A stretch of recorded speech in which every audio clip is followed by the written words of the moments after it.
भारत का बहुत ही जिम्मेदार नागरिक हूं, मैं ITR भरता हूं। जिसने भी ये किया है, ये मैं तो कहूंगा उस पर देशद्रोह का मुकदमा होना चाहिए। तिरंगा हमारी शान है, हम सल्यूट करते हैं उस तिरंगे को, और आप उसको पैर के तले रौंद दीजिएगा, बिल्कुल बर्दाश्त नहीं होगा। और मैं जल्द से जल्द, अगर आपके पास कोई वीडियो हो तो आप शेयर कीजिएगा।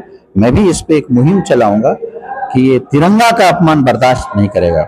ये हमारी शान है, आन है, गौरव है हमारा।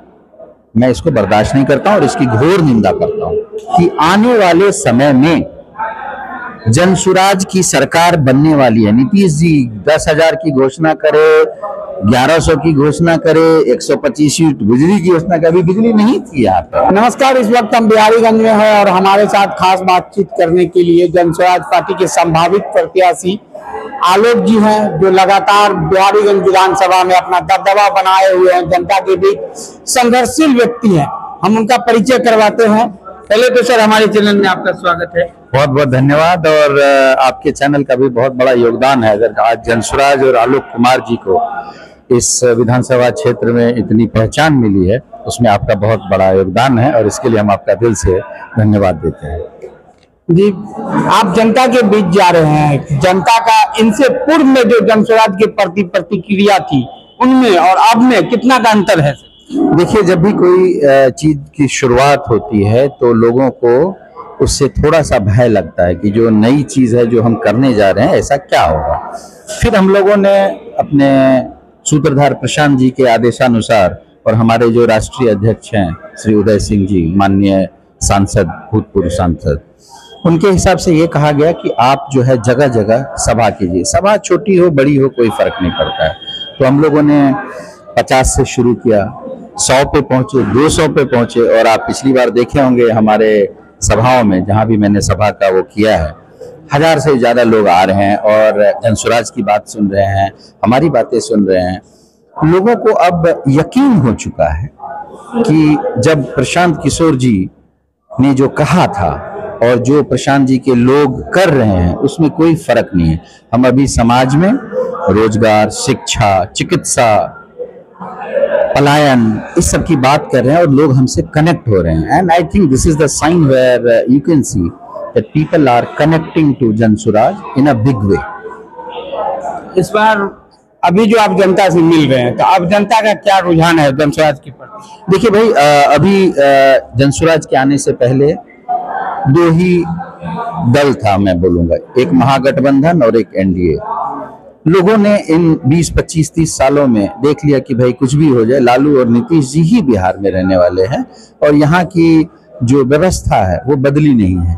तो प्रशांत जी एक नए आशा की किरण बन के आए और लोगों में ये विश्वास दिलाए कि अगर जनसुराज की सरकार बनती है तो जो आपकी हालत आज है, वो हालत में आमूलचूल परिवर्तन होने वाला है। और ये मैं सिर्फ बिहारीगंज विधानसभा की बात नहीं कर रहा हूं, मैं आलोक कुमार के हैसियत से बात नहीं कर रहा हूं, मैं पूरे बिहार की बात कर रहा हूं, जो हमारे प्रशांत किशोर जी बोलते हैं। तो ये बिहार की व्यवस्था बदलने की एक मुहिम है।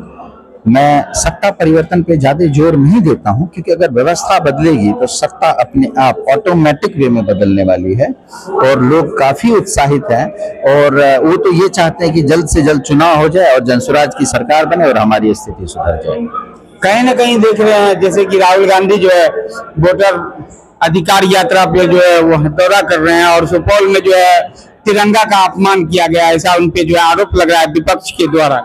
देखिए, राहुल जी की यात्रा हो, तेजस्वी जी की यात्रा हो या नीतीश जी की यात्रा हो, उस सबसे हम लोग को कोई लेना देना नहीं है। हमारा एक मंत्र है, हम उस मंत्र पे काम कर रहे हैं। उसके इफेक्ट की बात अभी हम नहीं कर रहे हैं। जहां तक बात इस महागठबंधन के गुंडाओं की है, आपने अभी देखा होगा कि हमारे प्रशांत जी एक सभा करने गए थे, वहां पे राजद के गुंडे मवाली तत्व प्रशांत जी के साथ बदतमीजी किए, प्रशांत जी के ऊपर पानी फेंके, प्रशांत जी को गाड़ी से उतारना चाह रहे थे। पता नहीं उनकी मंशा क्या थी, इसकी मैं घोर निंदा करता हूं।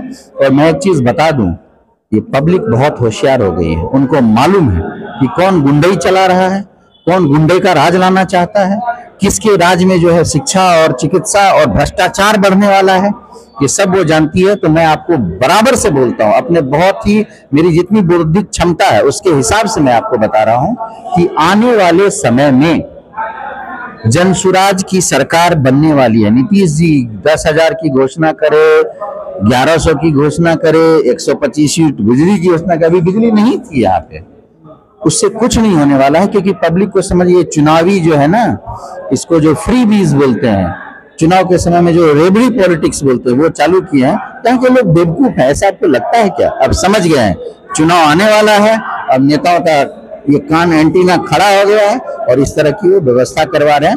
लोग नकार देगी इस चीज को, नहीं चाहिए, बिल्कुल नहीं चाहिए ये सब चीज। कहीं ना कहीं तिरंगा का जो अपमान हुआ है, पैरों तले तिरंगा को कुचला गया है, उसको लेकर क्या कहना? देखिए, मैं इस चीज का वीडियो देखा नहीं हूं, मैं कुछ बोलूंगा नहीं, लेकिन मैं इस भारत का बहुत ही जिम्मेदार नागरिक हूं, मैं ITR भरता हूं। जिसने भी ये किया है, ये मैं तो कहूंगा उस पर देशद्रोह का मुकदमा होना चाहिए।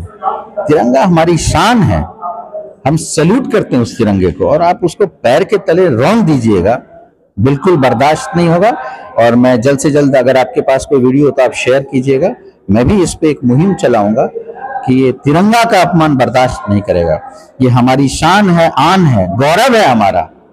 मैं इसको बर्दाश्त नहीं करता हूं और इसकी घोर निंदा करता हूं। जहां तक नीतीश कुमार जी 125 यूनिट बिजली फ्री दिए, और लोगों का कहना है कि बिजली फ्री दिए हैं, इनसे पहले लाइट इतनी नहीं कटती थी, लेकिन जब से बिजली फ्री दिए हैं तो भर दिन में 25 बार लाइट कटता है। भाई आप खुद ही बोल रहे हैं, आप खुद ही बोल रहे हैं, जाइए आप टोटो वाले से पूछिए उनको कितनी परेशानी हो रही है। बिजली फ्री का मतलब ये होता है कि आप जो सुविधाएं पहले दे रहे थे उसको बेहतर कर रहे हैं। आपने तो बिजली काट दिया भाई। यहाँ पे हम लोग आज जो बैठक किए हैं, इसमें से 60-70% टाइम बिजली नहीं थी, पंखा नहीं चल रहा था, लोगों को परेशानी हो रही थी। ये परेशानी जो है अगर हमें हो रही है तो दूसरे को भी हो रही है। तो इतना तय है, ये 125 यूनिट बस फ्री बीज है। चुनाव के टाइम में रेबड़ी पॉलिटिक्स आप देख ही रहे हैं। बिजली किधर है? पहले तो बिजली थोड़ा बहुत रहता भी था कि हम लोग निश्चिंत होकर रात में सोने जाते थे। यहाँ तो शाम में आप बैठिए, बिजली गायब, फिर आएगा, फिर गायब। ऐसे थोड़ी है, ऐसे अच्छा नहीं करते भाई। आप लोगों को बेवकूफ मत बनाइए, बेवकूफ मत बनाइए, ये बहुत ही गलत है। और 125 क्या 200 भी कर सकते हो आने वाले समय में, उसका कुछ है। पब्लिक समझ चुकी है कि 125 यूनिट फ्री क्यों किया गया और इसका असर क्या होने वाला है। प्रशांत जी देख रहे हैं आजकल जो है घोषणा किए हैं कि वो टोटो वाले और टेम्पो वाले को जो है लोन के विषय में, इस पर थोड़ा देखिए। लोन के विषय में क्या बात की है ये तो मैं बताऊंगा नहीं, लेकिन हाँ उनके एक्सीडेंटल इंश्योरेंस जो होती है उस पर बात किए हैं, और मैं इससे बहुत सहमत हूँ। इसलिए सहमत हूँ क्योंकि भाई वो टोटो वाले टोटो चलाते हैं, आए दिन देखेंगे कि एक ट्रक ने टोटो को उड़ा दिया, एक हाईवा वाले ने टोटो वाले को उड़ा दिया। नहीं, वो भी तो इसी देश का नागरिक है, इसी बिहार का बेटा है, और उसको इंश्योरेंस देना चाहिए कम से कम। ठीक है, देखिए आदमी को रिप्लेस पैसा नहीं कर सकता, लेकिन जब वो यहाँ दुनिया छोड़ के गए, अगर किसी के साथ भगवान ना करे ऐसी घटना हो, थोड़ी आर्थिक मदद मिल जाएगी। और ये इस कदम का मैं बहुत स्वागत करता हूँ कि ये प्रशांत जी ने जो सोचा है तो बहुत ही बेहतरीन सोचा। ये समाज के कल्याण का एक कार्यक्रम है। हमारे चैनल के माध्यम से लोगों से क्या अपील करना चाहेंगे? देखिए, मैं MDP लाइव की तरफ से यही बताऊंगा, आप जो भी इस कन्वर्सेशन को सुन रहे हैं, आप लोग आइए, जनसुराज की बातों को सुनिए, प्रशांत किशोर जी को सुनिए, और तब अपना मन बनाइए। और आने वाले विधानसभा चुनाव में जो हमारा सिंबल है बैग छाप, मैं बिहारीगंज से संभावित प्रत्याशी हूँ, मेरा नाम आलोक कुमार है। तो आप आइए, जुड़िए, एक नया बिहार बनाने में मदद कीजिए, एक व्यवस्था परिवर्तन में मदद कीजिए। हमारे साथ खास बातचीत करने के लिए आलोक जी थे, जो बिहारीगंज विधानसभा से संभावित प्रत्याशी है और लगातार जनता के बीच रहते हैं। और इनसे पूर्व में ये नहीं भी थे ना किसी भी मान लीजिए पद पे, तो इसके बावजूद भी वो जनता के बीच रहे हैं। लेकिन आज तो जनसुराज पार्टी ज्वाइन किए हैं और लोगों तक पहुंच रहे हैं, डोर टू डोर लोगों को अपनी पार्टी की बात, विचारधारा जो है लोगों तक रख रहे हैं। तो बहरहाल इस खबर के प्रति आप लोगों की क्या राय है, कमेंट बॉक्स में अपनी प्रतिक्रिया दें और देखते रहे देसी समाचार 11। जय हिंद, जय बिहार।